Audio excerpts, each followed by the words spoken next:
And yes, they agreed that that is probably a good way to do it. Oh, well, it's streaming now. Cool.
Good afternoon, thanks for coming, everybody. You can keep eating as we go here. We're gonna get started, though, so that we can finish on time. Don't hold anybody up. Welcome you to this meeting. It's kind of a preview of things to come. The renovation team is bringing some information to you from the guest speaker. And for you of those that don't know me, I'm Steve Hopper. I co-chair the renovation team with Randy Sharpcast. Rachel is on our team. Russ Navy is on our team. Gail Wagner, Charlie Runkle, and Dennis Floor are all members of the team. We decided to work with Nate Fry from Arthur Funky Son General Contracting, and he's going to give you a report shortly. Nate has been identifying maintenance items that need to be addressed throughout the building, but also helping us imagine what a new building, a renovated building would look like to make it more functional. As a team, we've been meeting since January to work on prioritizing the work that needs to be done. We've already addressed the boiler replacement and some parking lot maintenance. And as Nate will inform you, we're not looking at the work in phases, but in revolving priorities. And he'll get into that a little deeper.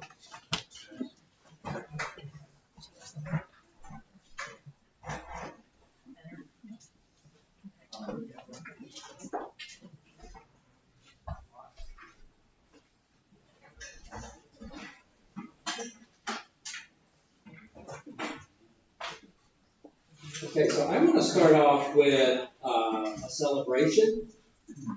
We had heat this morning. Yes?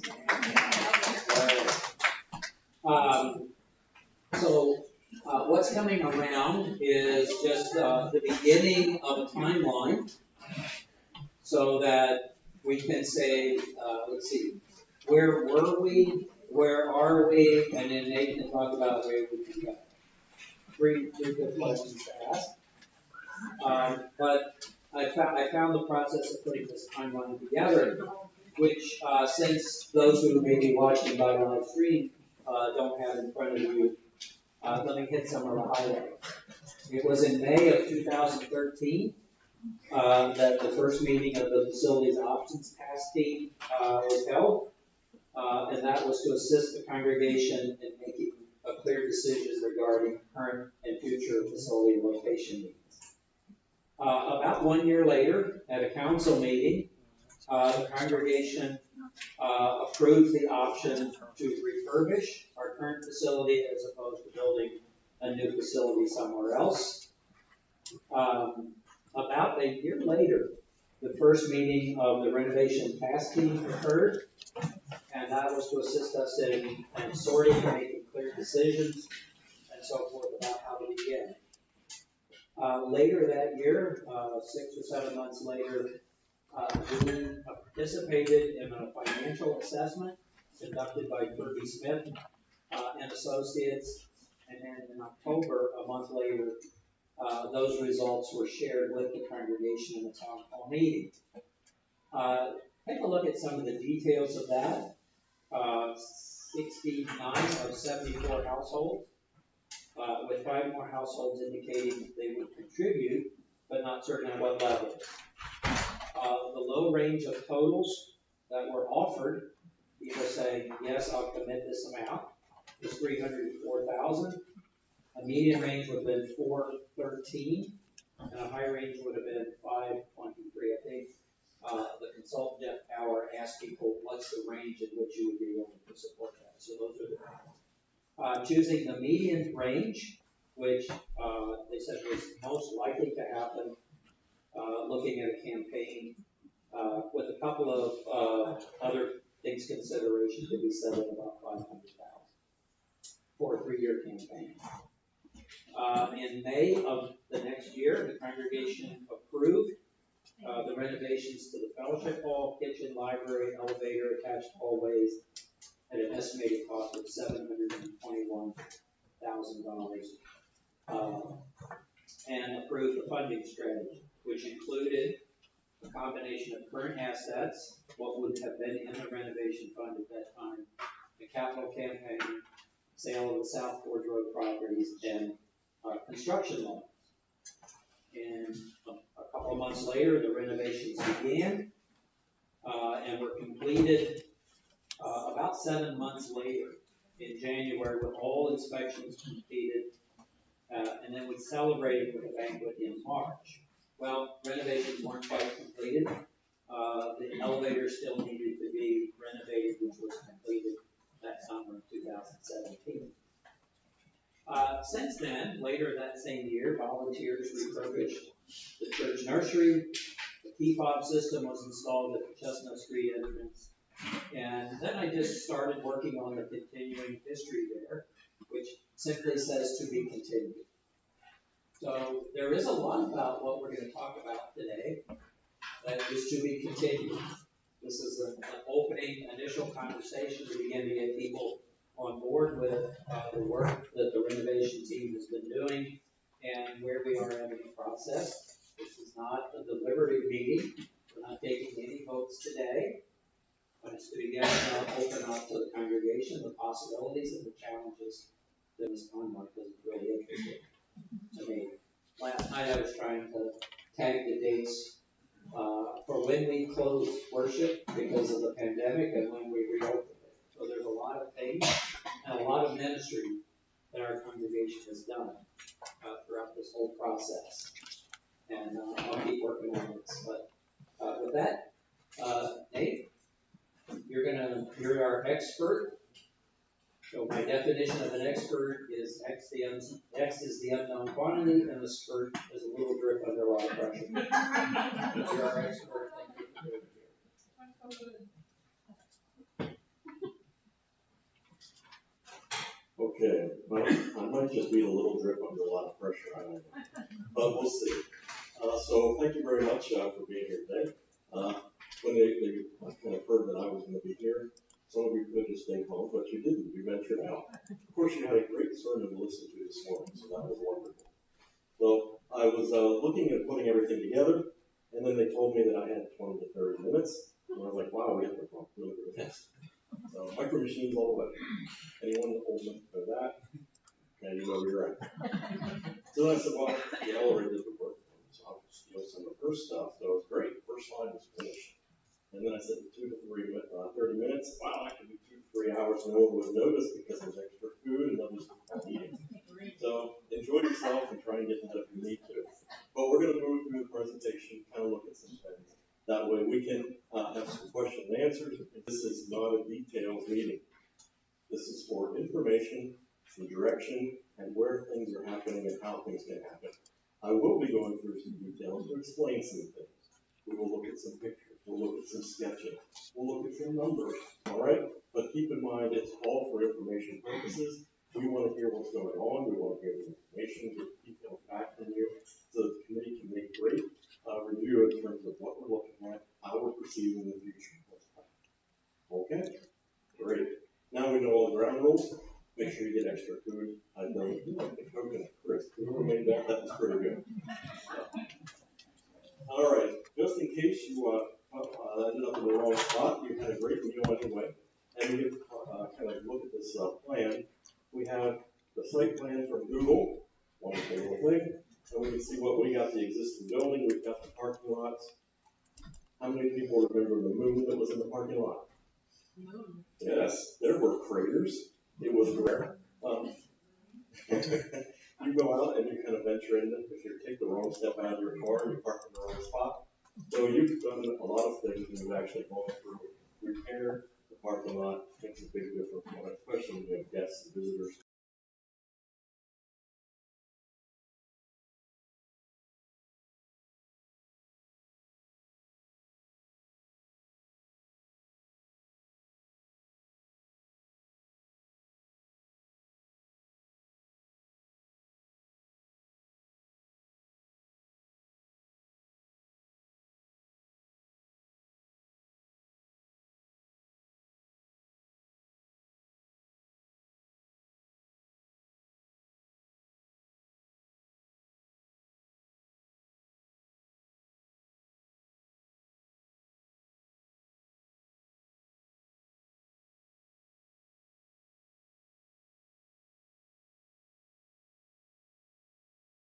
Nice. So you have the old kitchen, now you have the new kitchen. All right, big difference. You went from almost twice the amount of space, much more flexibility, and you served a great meal, which is wonderful. So before and now. Another thing we did, this space that you're currently in, you have the vision to move forward to take care of those things. You've got a great little hallway, new decorations, all that stuff was going to proceed into the next steps, and then we kind of got distracted. So what we've done is now you have a fellowship hall, you have your quarters, you have a lot of elevators. We've got, we're currently using it, which is wonderful. All the things that we've been talking about as a committee over the last months has actually, one of those items was to make sure that we're going in the right direction to make an informed decision to stay with a boiler, to be able to do phased HVAC replacement throughout your building. It takes a lot of discussion in order to make that decision. Okay? So, all right. Now, how many people think you're on the 3-person side? How many people think you're on the 1-person side? Believe it or not, you're on the 1-person side. You've had lots of discussion, you figured out some of the puzzle pieces, and then you did start, but you're still pulling the rest of this along. So you need to bring everything back together. So what we need to do is say, what are our next steps and what are our priorities? So on the priorities, some of the things we need to look at, this is where I'll get into some details. All right? 10 years ago, we actually talked about some maintenance. We talked about ideas on the exterior of the building. We talked about this be happening in your building. How many people noticed that there was a lot of distractions over the last 10 years? Yes, we've all fell to those, but got to get back on track. Say, okay, let's keep on moving. You've been slowly chipping away, which is great. It's commendable. It's perfect. But there's things that have been going deferred. They've been unseen, not being taken care of. And what was bad 10 years ago is really bad now. So we have to address some things. How many people have looked at the outside of the building except to say, wow, it's a great picture on Google Maps? Oh, not many, because you don't notice it, you don't pay attention to it. But you go around your building, your caulking and sealant in the joints and around the windows is harder than your mortar, harder than the brick. That's supposed to be soft, supposed to be expandable. It's not supposed to have cracks in it. That water gets into your building, destroys things. How about mortar falling out of the building? Okay. Well, how about areas like this where the rain, Mother Nature's had its way? This is all mortar joints that are actually washing out. Here we've got cracks. Everywhere where you find those, that's actually water getting into your building, which destroys finishes, brings in water, things like that. You even have spots where you could, little mice, right through your mortar joints. You have big enough holes in some of your spots of your building that gets a little bit dangerous. And once you start getting water into your building, it can destroy the building. How many people have noticed you did a great job of replacing some of your windows? That process got a little bit of a hiccup. Now some of them still need to be done. Some of the windows are in pretty bad shape. And these are the ones that you can reach from the ground. These aren't even the ones that are up high. How about a window that looks like that? I'm glad the storm windows are there because the glass would fall out if it wasn't. Okay? How about mortar joints, caulking that look like that? These are all things on the maintenance of the exterior building that are hidden and most people would never notice. But when you have holes like this and things happening to your building, it is tough to maintain your structure. It will eventually start falling apart. So, one of the things that's a priority was to catch up on some of that exterior maintenance. That exterior maintenance, I looked at this in terms of how the elevations work and also how the floor plan works so we can kind of take a look at it. So if you look at the screen, you're going to see that there's some elevations. That's the exterior views of your building. Now, these aren't as fancy as the nice little Google pictures, but it's easier for me to put color on these to explain it to you. So we'll have to stick with these plans. So we've got the view from the parking lot. Notice that there's a lot of white there.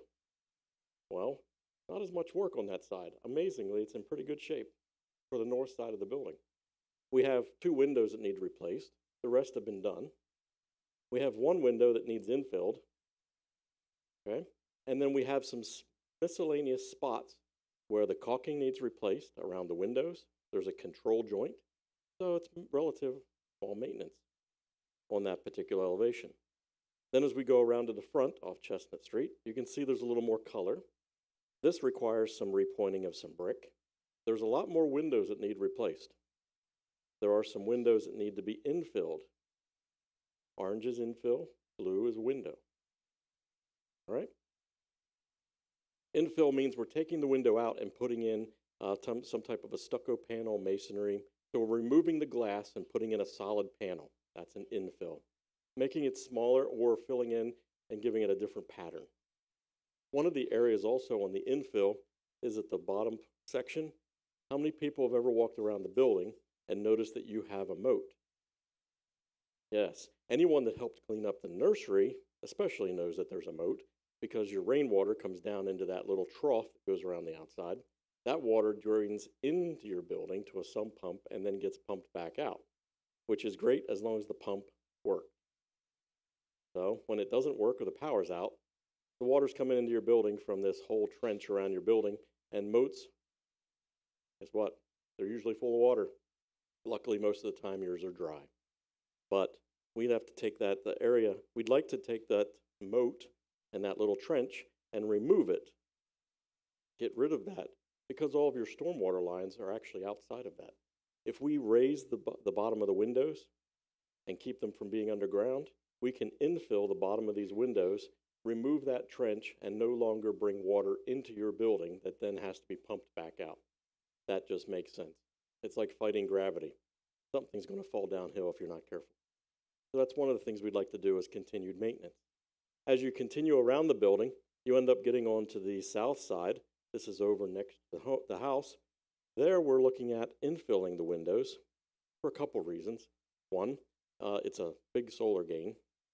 So they get a lot of heat coming in the windows. 2, it's more energy efficient if we put insulated panels there instead of just masonry. And 3, it's so close to the building next door that for fire ratings, it should actually not be glass. So that way we put masonry infills there. You're protecting the home. You're protecting your building from fire. So it works out well. As we continue around the building, we start looking at the side from the parking lot. We'll notice there's some orange infills and windows, so it works out pretty well. Here, you're starting to get on the south side, and over here, that requires a lot of repointing. A lot of those pictures that I was taking is over there around that brick. There's a lot of holes, there's a lot of cracks, there's a lot of maintenance that needs to be required. A lot of times, you're not walking past that, so you don't notice it, so it's never been brought up. Okay. Again, continue around along the parking lot. We're infilling one window, little tiny one, and replacing 3 smaller ones. So that's makes straightforward.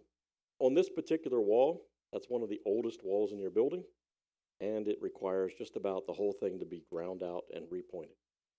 A lot of those joints are in really bad shape. Okay? And then you get around to the back, you're coming into the office entrance, which everyone's familiar with walking around. We're infilling an opening, and the rest of that's a couple little bit of patch and repair and some maintenance. So you walk the whole way around your building, you end up having a lot of brick that needs repointed. You have quite a few blue spots for new windows, and you have a whole lot of caulking and joints that need to be filled in. So there's a lot of exterior maintenance. You've been keeping up over the years with the roof. The shingle falls off, it gets done. The slate gets replaced. The rubber has a leak, get it patched. But it's going to be a continuing maintenance item that you still have to keep an eye on. Slate is natural, it falls down, keep on patching it just like you've been doing. But your walls are just as important as the roof. You want to keep an eye on it. Okay, so that's exterior maintenance. Cleaning up the trenches, looking at the repointing, taking care of the windows, all right? That keeps your building safe and secure and dry. All right? We move to the next one. What's next? This was me when I was trying to figure out what we're doing. So, one of the things I looked at was, if I'm walking into your building, what are we going to do? These are all things that we were talking about before. Well, we have some rooms, if you hadn't noticed, that depending on how old you are, might be as old as your grandparents' home. Which, some people when they're walking in new, they're saying, what color is that? And what am I supposed to be doing? What's that material? I don't know. So you have some things that are clearly functional, and you've got great products, but they're old and they've served their purpose. This room has all the lights on, and that's all the light it gets. All right? How about that's your welcoming mat? You don't notice that until you really look, but I can see the padding underneath. Okay? But it's still serving you well. It's great wool carpet. It was. All right? How about bathroom signs? When you have some bigger events, everyone's a little confused, including myself, and I know your building. So this is a bathroom. It says men and women's. But I walked in, and I was like, all right, I'm glad no one else was there, because I not only found sinks, I found 2 toilets, and I found 2 urinals. But I'm not quite sure which room was it. I didn't know if it was the boys, the girls, the men's, or the women's. So it was a little confusing, and if you have a guest doing that, they could be a little bit disconcerting. So you've gone back and you've done a great job of upgrading, cleaning up, and painting and refreshing your bathrooms for what they are. But you still need a lot of upgrades for accessibility and for access and for fixtures that can be used on each floor by each person that's trying to use those bathrooms. You have some floors that are for ladies and some floors that are for men. And if you're not quite sure how to use the building, you're not sure where you're going. Keep that in mind. So bathrooms, we have a big concern about how those get upgraded. Also, we've got another classroom here. The windows are so bad that when the wind starts blowing, the shades are moving more than the trees outside, which is not good. But also it's a little dated. The HVAC is at the ceiling. Convection doesn't work that way. You're heating the ceiling, heat rises, heat stays up, and then you're wondering why it might be a little cold when you're sitting here. So we have to address the heating. How many people realize that there's no air conditioning on that wing? This summer, I'll bet you did. All right. So you need to get air conditioning. You need to start upgrading things. And that's why we've all been talking about how those things work. So we have to be a kind of proactive in what you do, but you also have to be responsible in how you present and how you work through each one of these steps. See what the space is being used for, what needs to be repaired, and do the pieces as you need. That is why we're not looking at the project in phases. We're looking at the project in priorities. See what needs to be addressed. Move on to that project. Then address the next step. See what the next priority is. Move on to that step. It gives you the flexibility of moving into chunks as you need to in order to accomplish the end goal, which is ultimately reviving the building and making it completely functional for the future generations as we move forward. Okay? All right. Enough with those before pictures. We've got a couple more here. These that stair looks wonderful. It's great unless you can't bend over and reach the handrails. They're a little short. There's code upgrades that we need to look at. They're supposed to be higher. They're supposed to be a separate handrail. So a lot of people, as you're getting older, notice you're using handrails more. your stairs could be a lot nicer if we would bring them up to code. Okay? The paint looks great, the colors still work, but we need to look at the code. The sanctuary from the balcony, we're looking at that. Great space, works out well. Finishes are getting a little tired, but you have no accessibility to the worship on the chancel. There's no way that someone, as you're starting to get up and down, how many people it's getting a little tougher to go up and down the steps? Yeah, I know. So accessibility, there's no ramp, there's no lift, there's nothing like that. So to have accessibility and to have a larger platform, something with a little more space, more level, keep it more flexible, don't have anything there. Your air conditioning is living on a prayer, so whoever's praying for it, keep praying, all right? Get those repairs, but eventually we'll have to start replacing that HVAC system. The heating system works great because you have a new boiler and the heat coming in at the bottom is nice and comfortable. But your air conditioning is set up using old attic vents. So if you're sitting directly under them, you're nice and cool. So if you don't want to be cool, don't sit underneath them. If you're in the balcony, you're nice and cold. Not even cool because all the air is right there because everyone underneath the balcony is looking for some air. So we need to regenerate that whole thing, redesign it, make sure that the air conditioning and thing is designed correctly for the sanctuary. And there's a lot of other finishes, paint, lighting. That's about as, when you have daylight, sanctuary is wonderful. If you've been here for an evening service or it's cloudy, it's a little hard to read the hymnal anymore. Good thing you have the screen, that way you can at least see that. So you want to make, you're going to have lighting upgrades like that need to be taken care of. You also, I love the front entrance. Okay, looked great. I thought that was wonderful. Except then the code person in me said, "Oh yeah, but the decorations are holding open my doors to a stair tower." Oh. So it's a great picture. I love it, but it also reminds me we need to. The doors aren't wide enough to actually get a wheelchair through, and they're not supposed to be open. Okay, things like that we think are great, but other people say, "Ooh, that's something we should address." So we looked at the floor plan, and I started looking at this. Areas in white, there's still maintenance and things that need to be done, but we don't have to spend a lot of money or time on those. It's continuing upgrades. Notice on this floor, which is the lower level in the basement, it's spaces that you've renovated and you've done work on. You're maintaining them very well. You can see from the rest of the building that you keep maintaining things and they're lasting really well. I mean, it's great, but you have to keep up with that. So when we start looking at some of the renovations, there's ideas that in terms of priorities, what you need to do. Ultimately, we want to work on the finishes for the stairs. We want to look at the guardrails, bring them up to code. We have a quilter's room or a classroom here that's a flex space. We want to make sure it's usable. We know the bathrooms here are okay, but they do need some upgrades. In fact, they're a little dark. Even with the lights on, you really can't see very well in there. And all the finishes, partitions, everything's pretty old.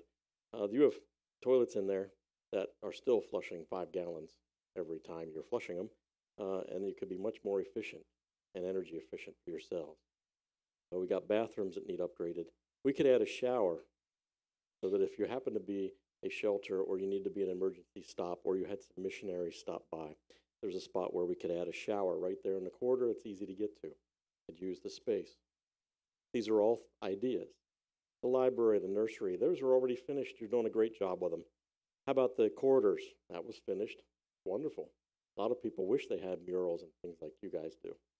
So that's great. Classroom. Make sure that we refinish those classrooms and have them with modern HVAC and air conditioning. New lighting so you can actually see in there. Divide it with a partition so that you can actually separate it or keep it open. Be flexible. Bathrooms. Rework those bathrooms so that you could have 4 individual bathrooms if you wanted to. Unisex bathrooms, doesn't matter what you're using them for. People can go in, you've got 4 people using those bathrooms, and it's set up for men, women, boys, and girls. Okay. Once you're outside of that space, you got the additional classrooms on that floor, which work out well. And you can see here we're putting new windows in and we're filling them in on some of the center ones. It works out nice, but you've got good classroom space. And then put some finishes and code upgrades on the stair tower. Floor works out pretty well. All these things make sense, correct? Yes. So we move to the next floor. Notice there's similar colors.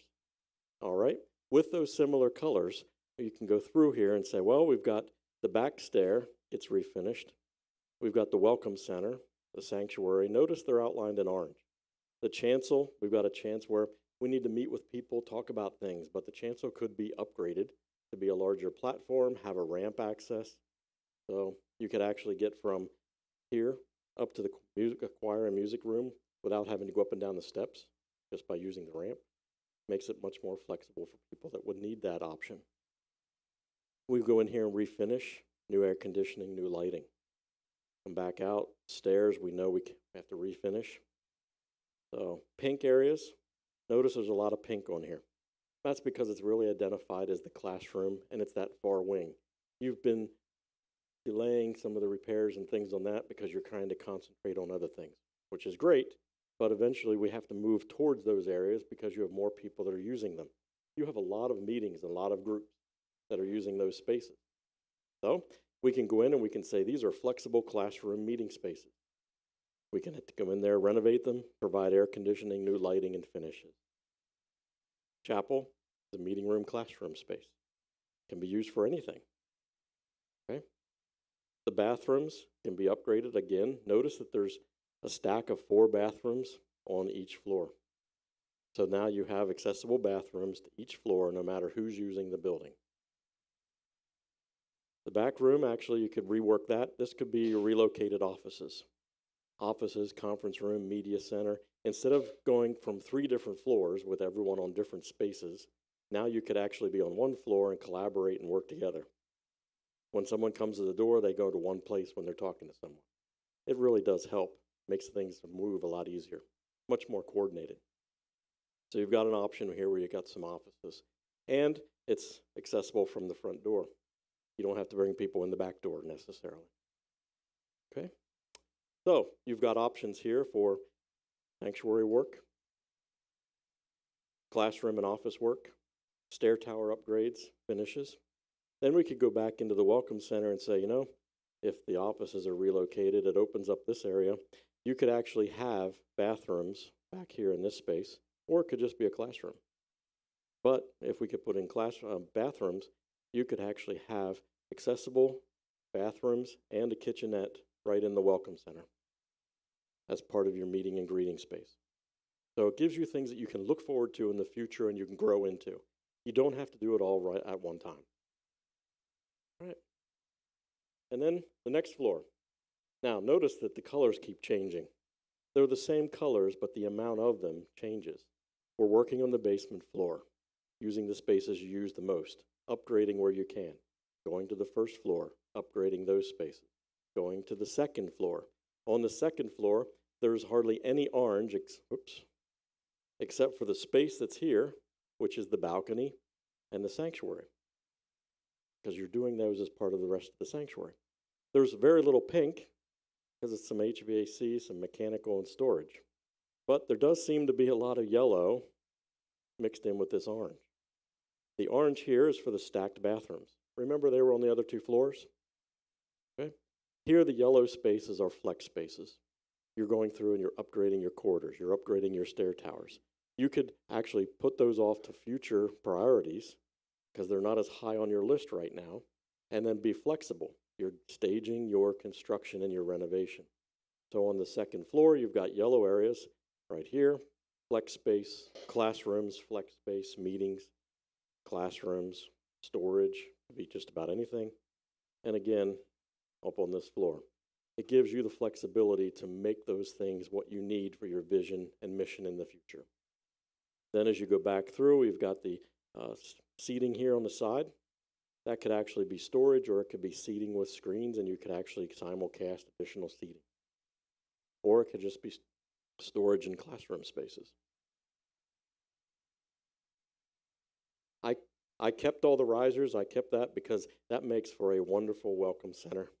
When you come in and you come into the church and you're in the sanctuary, or you walk across and you're in that welcome center, you have what other churches want. High, spacious ceilings with volume and lots of natural light. On the side balcony, no, I kept those all the way they were. You could actually leave them there. You can put them in for storage. You can leave them there. The code actually doesn't even address those because you have a platform, you have seating space, and you have steps. It meets all those requirements. You just don't have some handrails and railings and things like that. Minor things. So. Okay, the balcony levels here, we're reworking so that you can actually have an accessible or a wheelchair space. The steps actually are very comfortable. The ceiling's a little low, but the steps actually work out very nicely. You need some treads and risers and things so that you can see where those risers are, make it more flexible. And you may want to change how the seats are arranged so that you get a little bit more space. The barrier actually, it meets the code. A balcony is only 27 inches high, the railing in the front, but what we've done so people feel more comfortable is that we put a 12-inch glass rail across the front so that you can still see. If you raise that railing, what's going to happen is you're going to be looking and listening to the sermon, and you're going to say, I cannot see anyone, because there's going to be a bar that goes right across the chancel, depending on where your seat is.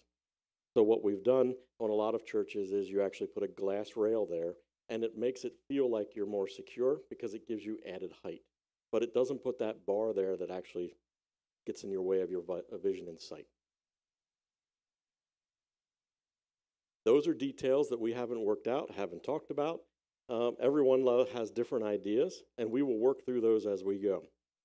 Okay? All right. Good questions. Here you can see lots of yellow or gold, flexible space, things that you can do. Priorities a little farther off because we're developing as we go.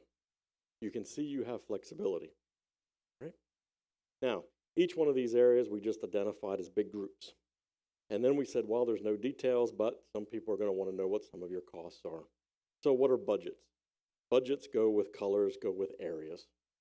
So when we look at it, exterior maintenance. Now, as some people will say, there is nothing fun, sexy, or nice about fixing things that are already supposed to be there. But it's required, and you need to maintain it because nothing else can happen in your building if those things are not available for you to keep up and running.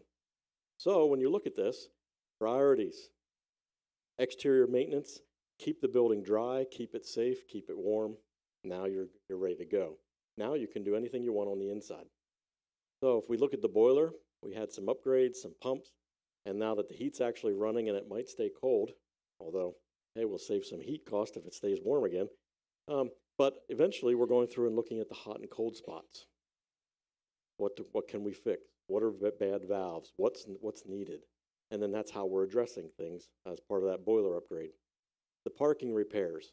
So when you take those areas and you take everything that you did, it's $50,000, but remember, that is a maintenance item that gives you a little more life on your parking lot and on your site. Ultimately, you should grind up your parking, regrade it, put in more stone base, have drainage. That way, it lasts for a lot longer time. But that can be delayed if you're maintaining the space. You did a great job of upgrading it, getting rid of the moon, and bringing back parking. Repointing. When you go around your building, we'll actually go through, we'll get competitive numbers in terms of measurements and everything. But when you're going around fixing all that brick and fixing the masonry and things like that, it adds up very quickly. There is a lot of square footage surface on the exterior. You could spend about $300,000 in repointing and repairs. Infills, caulking and sealing. Since it's harder than the mortar and it's harder than the brick, it's a little tough to get out, but once it's all in there, it keeps the water out of your building. But you have a lot of linear footage of caulking. So it adds up pretty quick, about $25,000. And then keep in mind, it's really only good for another 7 years. So you have to maintain it continuously. All right? And when you see a crack, if you fix it, now you don't have to go and replace all your caulking at one time. It becomes normal maintenance. You replace a little bit, now it lasts forever. Okay? Keep that in mind. It's easy to forget caulking because no one ever pays attention to it. Then you've got your window replacement. We go back through and replace all the other windows.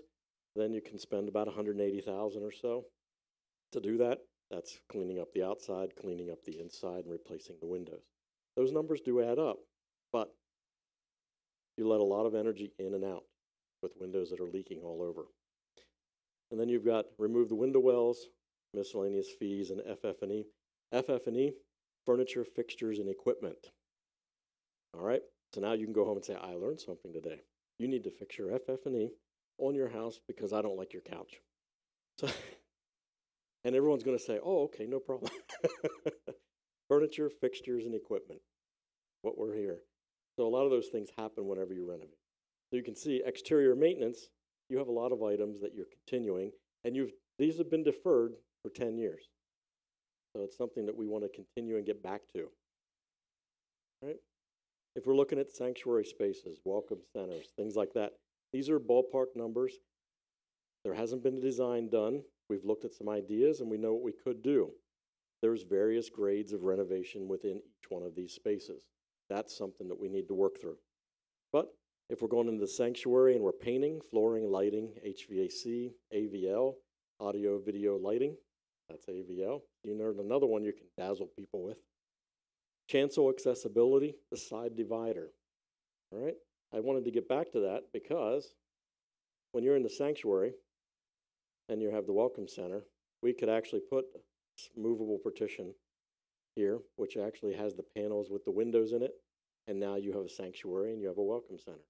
You could have a viewing and a funeral. You could separate things a little bit easier.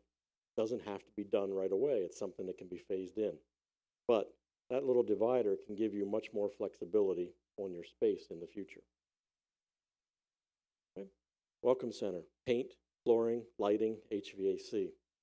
Fellowship hall, bathroom renovation and shower. That's the existing bathrooms out here. So you could renovate those. Education wing, bathrooms, that stack that goes up through. Okay. Now that stack is expensive because you're now taking the most expensive part of your building and building it on 3 stories right up through the middle. But it's also one of the things that everyone's confused about with your building. So you have to evaluate when you do that and how. Miscellaneous fees, things like that. Right? Right? Orange. Then we go to pink. Notice my titles match the colors on the sheet. So that way when you get your cheat sheet handouts later, you can match everything up and say, oh, that's what Nathan was talking about. So we've got our offices, our classrooms, our storage, different corridor priorities. So we've got office, painting, flooring, ceilings, lighting, HVAC. Classrooms, painting, flooring, ceilings. Starting to hear a trend. There's finishes, there's lighting, there's HVAC. All the things that when I was looking at the pictures and I'm walking through your building are as old or sometimes older than me. They're still working, but they are worn out. Okay? So again, whoever's praying for them, keep on going till we're done renovating. Stairs, corridors, janitor's closets, storage, paint, all that fun stuff. You have a lot of corridor areas, things that connect your building. So you have to refinish those. You can see some costs for that. HVAC and dehumidification. As you're doing each one of these spaces, the systems are set up so that we can actually do the HVAC, air conditioning, heating changes while we're renovating. Then they're done. Then you can move on to the next part of your building. So you could do 2 or 3 classrooms, have them air conditioned and heated. The rest could still be waiting for the next priority. So you have flexibility to do that on your project. And then the miscellaneous fees and FF&E. Now the yellow is a little hard to read, but you get the idea. The yellow or the gold on the sheet is the yellow and the gold on the paper. I promise on your cheat sheet papers, they're much easier to read with the yellow. But on the screen here, you can see we've got the flex space or classrooms, the stairs, the corridors, the welcome center bathrooms, those things that have a longer lead time priority, things that you can grow into. So we've got the choir room, storage, painting, finishes, HVAC, lighting. Got nice little costs here. Again, classroom spaces, corridors, HVAC, fees, and then also the ongoing site repairs, paving, that's to be determined.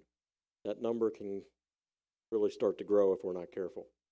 So when we're looking at all these different pieces, you can see there's different chunks, different areas of money that are prioritized based on each one of the areas and an idea of how much those ballpark costs could be. Every one of the areas, again, needs to be designed and looked at, and then we can work within the numbers to try and make those work. It all comes down to priorities, pathways, and how you're working your ultimate goals and mission and vision in the future. Okay? So now they gave me 20 to 30 minutes, and I took a little bit more. But hopefully I explained a lot more things as quickly as I could so that you're not confused. The idea is that this would generate some questions, and then I can always answer questions, or even after this meeting, we're hanging out, because everyone has to get another piece of dessert. And then you can actually come up, we can ask questions, and not only questions for me, but questions for the renovation team and how things are working and why things were actually talked about and what direction should be. So keep it flexible, and then we'll keep going from there. Okay? All right. And I will go back to the beginning, or I can pick one of the worst pictures in the world. I didn't want to really do that, but that tells everything. I'm glad it wasn't raining for the month of October. So, there we go.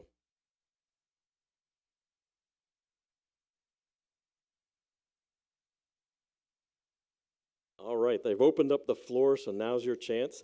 I'm at the end of the firing squad, so just go ahead and give me your question. What I'll do is I'll listen to the question, then I'll repeat it, and then give you an answer if I can, or we'll look it up what the answer may need to be. Yes.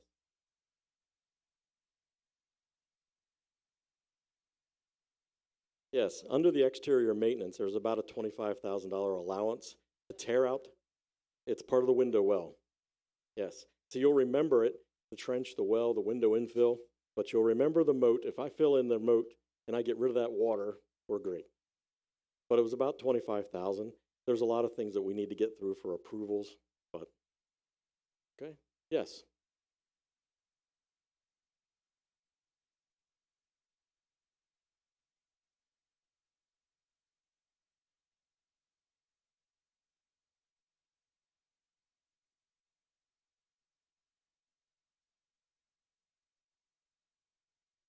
In terms of walking to them, depends. They don't really argue about how far you have to walk or roll in a wheelchair. Sometimes it's whether you have enough space to get in there and maneuver and use the fixtures when you're there, or do you have access? So as long as you're providing, when we're looking at this, if you provide men's, women's, girls, boys on each floor, you're cutting down length.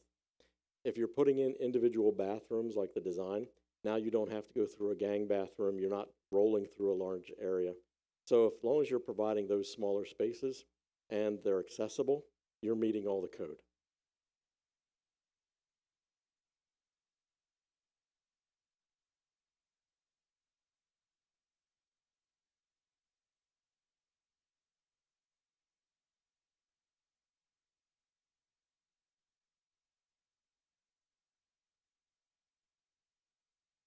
Okay. Question was, are we looking at any awnings or any coverings for the front? Right now, that has not been expressed before as a concern, but that's something we haven't directly looked at. So we will have to put that under advisement and talk about it as we go forward.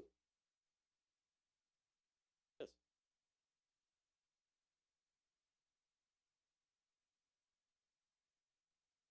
Yes, there would be one elevator on the whole facility.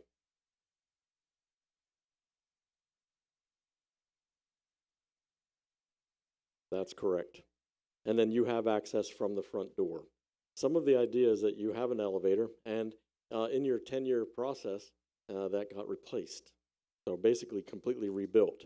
So for all intents and purposes, it's a brand new elevator that should last a long time, and it has accessibility to the front door, which then gives you access to all the other floors. And once you start doing the renovations, you're providing accessibility to each one of the areas you renovate. So that gives you great accessibility for that. And not too many people in a church can afford 2 elevators. One is usually enough. Okay? Now, that doesn't say that if they happen to have a problem and the elevator goes down, which you've experienced, then you would not have elevator access for that time. But most churches are flexible, and if that happens, they rearrange how they actually have meetings and people and what's being used so that they can meet the needs of the congregation and the public and the rest of the community. And you've done that in the past. I see you doing it in the future. So. One more. Okay.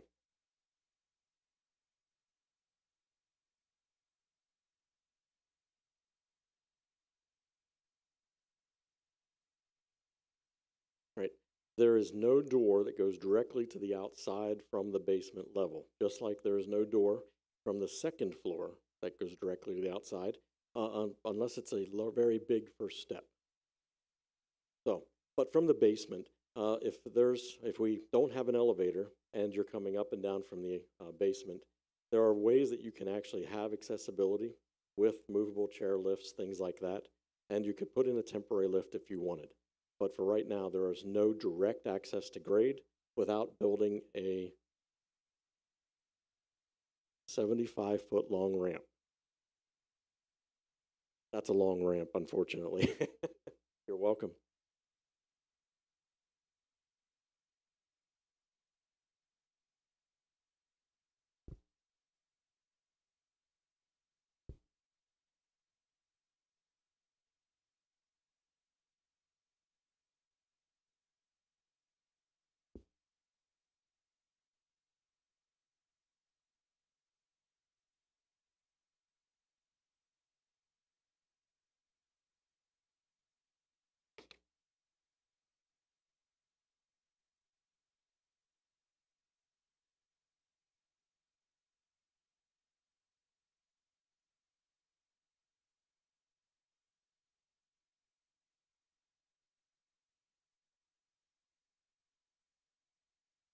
You want a sound check?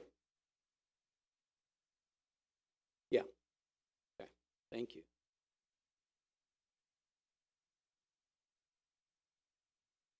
So I want to look at a possible funding path and some strategies.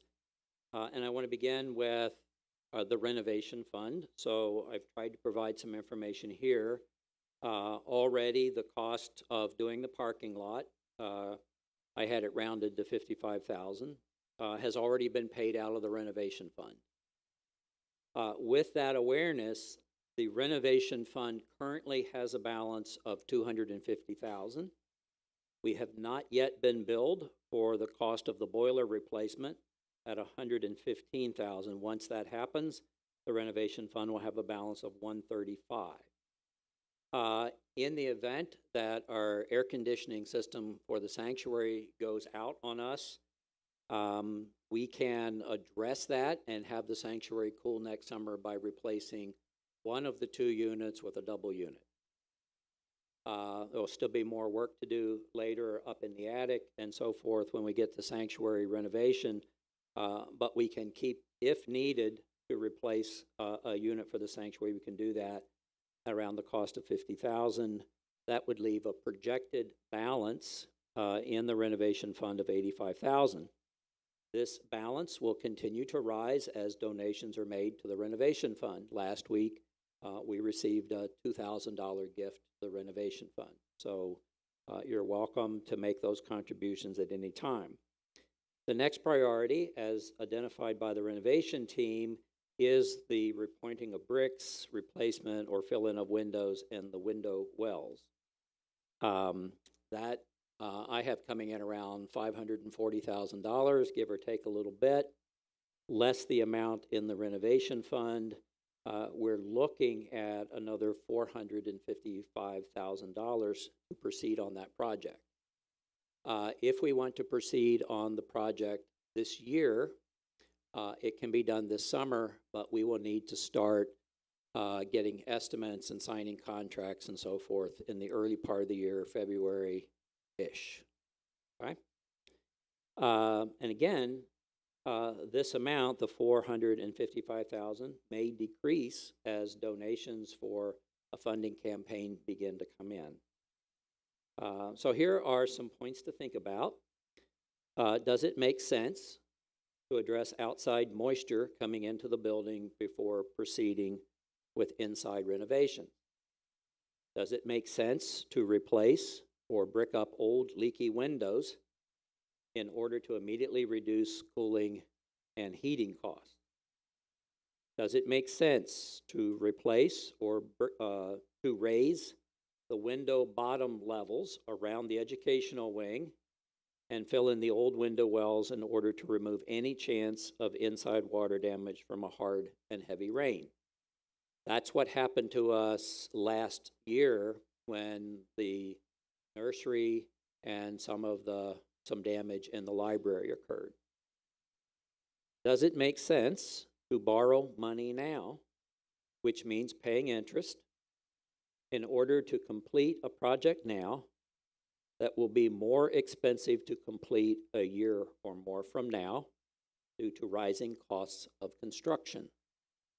We can anticipate that all the numbers that Nate had on the screen before, which are estimated costs, will continue to go up every year by, what's a good range?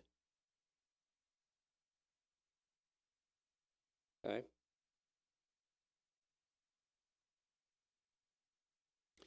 So right now it's 3 to 4%. A few years ago it was 8 to 9%. So does it make sense to go ahead and borrow that money and then pay it back so that we can get things going? So our goal is to launch a hybrid fundraising campaign in the early months of 25 with a larger percentage going toward renovations and a lesser percentage going toward mission and ministry goals. So this will be different than what we would do in the past, where we do a campaign that's all about bricks and mortar and renovation. A campaign that would both work at addressing growing ministry and mission goals as well as moving us forward on renovation. Flip the page. Does it make sense to continue to grow the congregation through our mission and ministry objectives so that a growing congregation can support both our mission and ministry goals and our renovation goals? As the congregation grows, base of support that we can have for both mission and ministry. And I don't want to distinguish between clearly, I mean, I did here, but I do believe that the usability of our building, the safety of our building, the viability of our building, bringing it up to date is part of the overall mission and ministry of the congregation, and we can talk about that some more later. So some specific or possible enlistment strategies that we can be working at. The first one is, and we're working at this, assembling an effective financial enlistment team, a team that works exclusively in the area of financial enlistment. Two, address the current deficit, ending the 2024 with a balanced budget. That's one we've already been working on, and it feels like we're making good progress on that. Develop and implement an effective mission/capital campaign. Establish effective strategies for inviting annual financial commitments. That has not been part of our congregational life, is to make annual commitments or to let our leadership know what your plans are for giving. But it can be very helpful. We did that a little bit toward the end of this year to close out the year.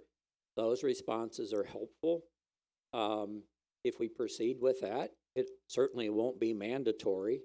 People have different feelings about what they are willing to indicate or commit to. But can we offer a way in which people are invited to do that? We can explore and implement pathways of giving.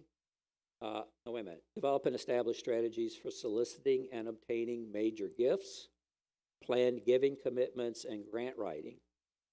We have not had a significant emphasis, at least in the time I've been here, to talk to people about planned giving options. What are you willing to think about and designate for the church following your death?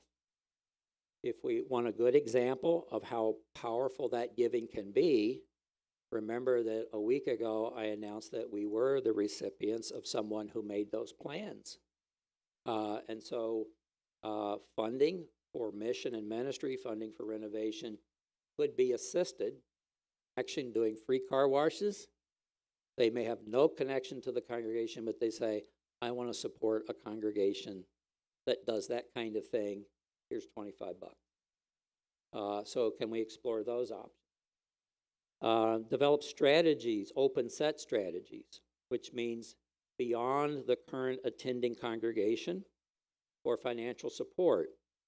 Perhaps there are former children, youth, young adults, and members who have benefited from the ministry of this congregation as they have grown and been in their spiritual journey, but they no longer attend here. Can we reach out? Would they be willing to make a gratitude gift? I'm not there now, but I am thankful for the experience I had, and I want to do a little bit to make sure that the church can continue to offer those experiences for the generations to come. Or can we find partners in ministry, area civic organizations, businesses? We need to develop and implement better strategies for space rental and management. We have a lot of unused space. And then I get more theological. Integrate stewardship of money, energy, time, and talents, all of those working together in a holistic and synergistic understanding and strategy to build community and enhance the congregation's missions and ministries. And the last one, this is a congregation that has been very tentative about discussing and teaching discipleship as it relates to money. Can we find the language, the words, the ways to have that conversation in ways that feel safe and informative and challenging among us? So those are just some of the pieces that I think as we work at all of those pieces, we have opportunity and possibility to not only achieve in the long run our goal for renovating the building, but also continue to grow the congregation and expand its ministries. The strategy here is that as we proceed with the priorities, however those are discerned, as we can come up with a pathway for the financial resources to do them. So we may offer a campaign, a financial campaign, where typically you might say, what are you willing to commit for 3 years? And maybe that's a comfortable commitment for people to make. Some may say, I can't see my way even a year down the road, so I'll make a 1-year commitment or a one-time gift commitment. Others may be willing to make a commitment for the long haul and say, my intention until we get to the end of this year, until we get the end of the journey, is to commit this much on an annual basis, understanding that we've stepped away from the phasing into priority, and we're just going to keep working at this. For me, once I figure out how I can make a contribution to a capital project, if I know that the project is ongoing, once I've created that space and my assets, I can likely continue that year after year after year until the project is done, instead of waiting for the next campaign or the next thing to be launched. And I think we lost some ground on that. People who gave very generously to the phase 1, but then we had this long break. And I know that folks said, you know what, I've got this couple $1,000s that I was giving for this purpose, but now that there's no need for it, I think I'll give that somewhere else. And this is not about debating the somewhere else. It's about saying, some will make that commitment.